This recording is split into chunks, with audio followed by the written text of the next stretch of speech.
आओ जातियों से निकले हम और नए धर्मों पर जाएं, और यूपी वाले इस उपचुनाव में केतली चुन के आए कि साथियों हम सब हिंदू मुस्लिम सिख ईसाई व अन्य जातियों में जी रहे जितने भी लोग हैं, यानी उत्तर प्रदेश में जो उपचुनाव हो रहा है इस 8-9 सीटों पर, यानी यहाँ सभी से कहना है कि यहाँ सब लोग केतली चुनकर आए, क्योंकि केतली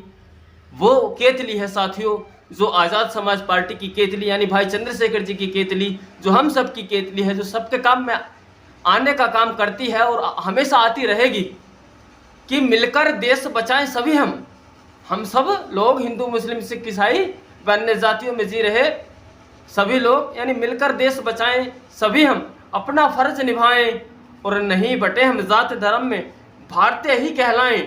कि साथियों हम सब लोग अपना कीमती मत वोट यानी चंद्रशेखर जी की केतली को दें, उपचुनाव में जरूर दें कि अब हम जाति धर्मों में न बटे, हम केवल भारतीय बनकर वोट करें कि हम एक हिंदुस्तानी हैं, हम एक भारतीय हैं। अगर हम भारतीय नहीं बनते, हम जाति बिरादरियों में बटकर रह गए, तो आपने सुना होगा कि बटोगे तो कटोगे, कि सोचे 85 हम सब कि हमारा जो समाज है ये 85% जिसको बहुजन समाज कहा जाता है, जिसमें आते हैं SC ST OBC माइनॉरिटी, यानी हम 85% लोग इस देश में अपनी सरकार क्यों नहीं बना लेते जिससे फिर किसी का शोषण नहीं हो, सबको रोजगार हिस्सेदारी जल जंगल में, यानी सब में आपको फिर हिस्सेदारी मिले, यानी जैसी भी आपकी आबादी जनसंख्या है उसी के हिसाब से सबको यानी हिस्सेदारी दी जाए। कि सोचे 85 हम सब अपनी सत्ता लाएं और बड़े भाई चंद्रशेखर जी को विधान भवन पहुंचाएं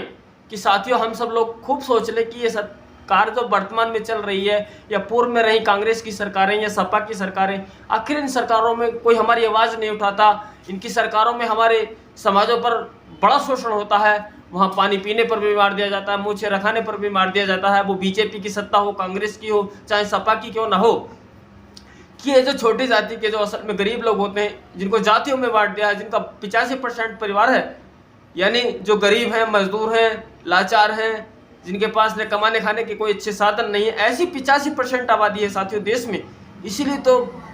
मैं भी आपसे पुरजोर कोशिश कर रहा हूँ और आप यानी बहुत सारे लोग आज़ाद समाज पार्टी को आगे बढ़ाने में लगे हैं, और इसीलिए लगे क्योंकि साथियों फिर हम सब लोगों को न्याय मिलेगा और हमको रोजगार हिस्सेदारी यानी सब कुछ बराबर का मिलेगा।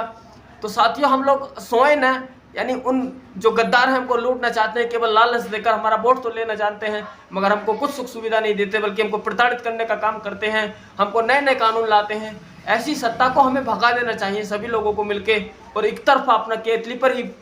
मत करना चाहिए, यानी वोट करना चाहिए और किसी को नहीं देना चाहिए वोट, क्योंकि अब बीएसपी जो है वो भी समाप्त हो चुकी है। अब गाँव में एससी समाज के लोग ही नहीं कहते, बल्कि जाटव समाज के लोग भी नहीं चाहते कि बहन जी को हम अपना वोट दें। वो सोच रहे हैं कि चंद्रशेखर जी को अपना वोट दें, क्योंकि उनको भी तो हम 1-2 बार मौके दें, क्योंकि बहन जी को तो हम काफ़ी वर्षों से मौका दे रहे हैं। इस उपचुनाव में तो हम चंद्रशेखर जी को मौका दें और उनको भारी बढ़त के साथ, यानी 8-9 में से हमको कम से कम 5-6 सीटें जरूर देते विधानसभा की। फिर देखना हमारी कैसी सुनवाई होती है साथियों। और आपको जो मेरा एक कविता